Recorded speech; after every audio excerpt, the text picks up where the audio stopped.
Des techniciens français et chinois qui tentent de se comprendre à l'aide de deux interprètes.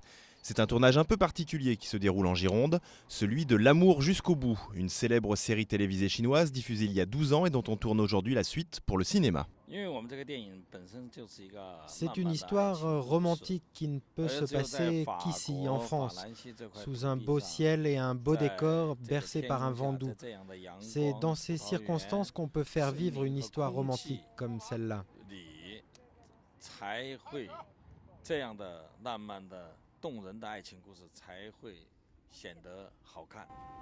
Car pour les Chinois, la France est le cadre idéal pour une belle histoire d'amour. Très vite, j'ai compris que ce qu'ils voulaient, c'était vraiment des choses très pittoresques, quoi, de l'ancien, voilà, des pierres,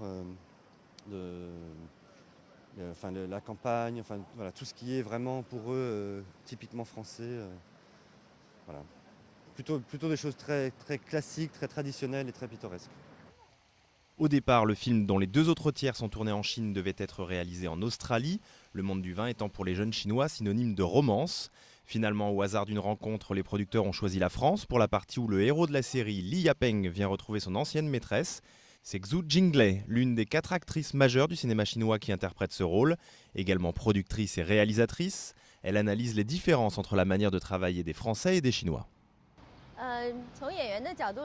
En tant que comédienne, je peux dire qu'on travaille de manière très confortable, parce qu'on ne tourne pas beaucoup de plans.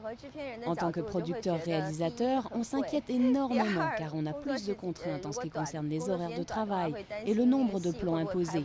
En Chine, on travaille vraiment beaucoup plus. Des horaires de travail qu'apprécie justement Heji, une jeune chanteuse et actrice très populaire dans son pays. On tourne beaucoup en Chine, sans arrêt. En France, on a plus de repos. C'est un rythme assez lent, donc on peut admirer le paysage, on peut s'asseoir pour prendre un café ou bien faire des courses. Alors qu'en Chine, on n'a pas le temps. Début octobre, fini les vacances, le tournage reprendra en Chine à raison de 15 à 18 heures par jour.